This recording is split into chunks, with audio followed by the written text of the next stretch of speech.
Hello, everybody. Welcome back to another video today. It's been about 2 months since I posted a video. I'm going to be doing a four-way election prediction. Where's Trump? Um, I haven't done an election prediction, as I said, in 2 months. I've been busy in, college, tests, classes, just a lot of things in general.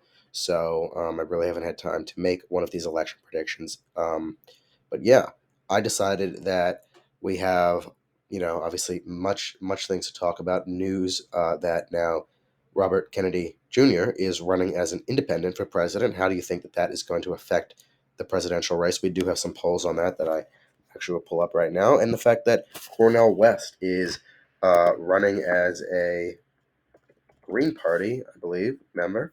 So we can see how that will affect the election. But when we look at these general election polls, there's only one out, Harvard-Harris, shows that Trump has a significant advantage. And surprisingly, RFK Jr. is getting a significant portion of the general electorate running as an independent. Now he's significantly trailing Trump and Biden, I would say.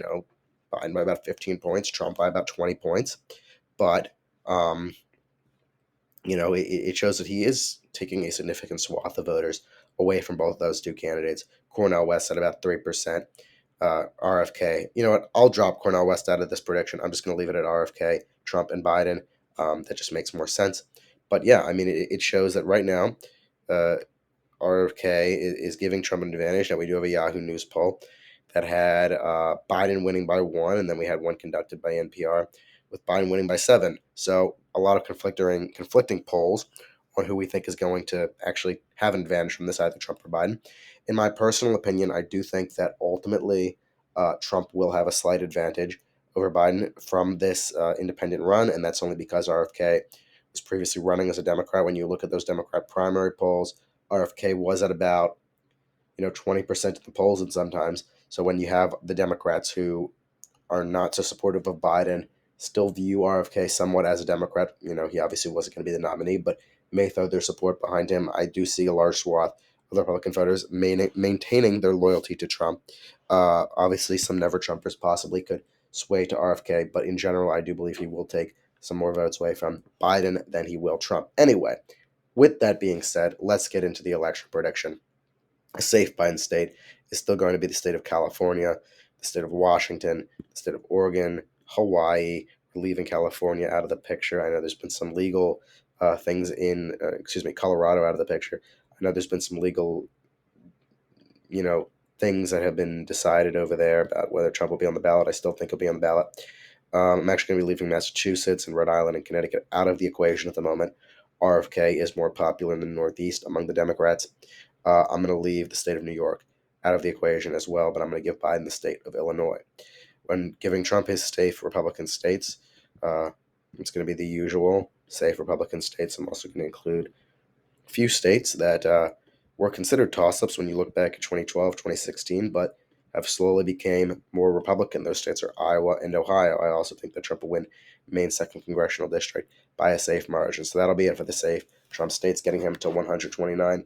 And then obviously, if RFK does end up winning, I'll just have this third party um, thing there. Although he's not, not to spoil anything, but he's not going to win any of the states that I'm going to pick. So likely Democrat states will be the rest of these new Massachusetts, Connecticut, New Jersey. I'll also give the state of Colorado to Joe Biden by a likely margin, getting him to 191 votes. Trump will win Texas by a likely margin. He'll win Florida by a likely margin. He'll win North Carolina by a likely margin. Those are going to be the states Trump wins by a likely margin, getting him to 235 electoral votes. So already you can see Trump's advantage is bringing him within 35 electoral votes of winning the presidency. Biden still significantly behind, needs about 79 electoral votes. Heading into our lean Democrat states, we'll give the state of Virginia leaning in favor of Biden. We'll give the state of Maine at large leaning in favor of Biden. I'm going to leave New Mexico out of the equation in this characterization at the moment. Lean Trump states. Give Donald Trump the state of Arizona. Give him the state of Wisconsin. Give him the state of Pennsylvania. Give him the state of Nevada. All of those states will lean in favor of Donald Trump, getting him to 281 electoral votes. Heading into our tilt states, Joe Biden will tilt New Hampshire in his favor. He'll tilt New Mexico in his favor. He'll tilt Minnesota in his favor. Trump will win the rest. He'll win Michigan by a tilt margin. He'll win Georgia by a tilt margin.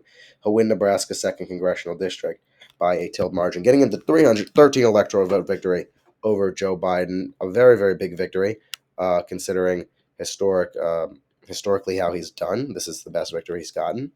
Back in 2016, he got 306 electoral votes to Hillary Clinton's 232. Of course, exact opposite in 2020.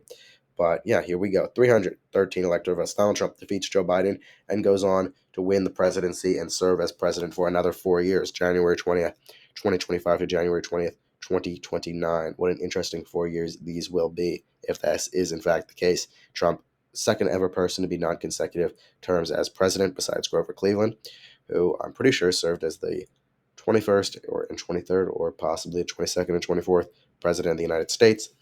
And yeah, thank you for watching the video. Make sure to subscribe to the YouTube channel. Let me know your thoughts on my video in the comments below, and if you would characterize anything differently, including RFK Jr.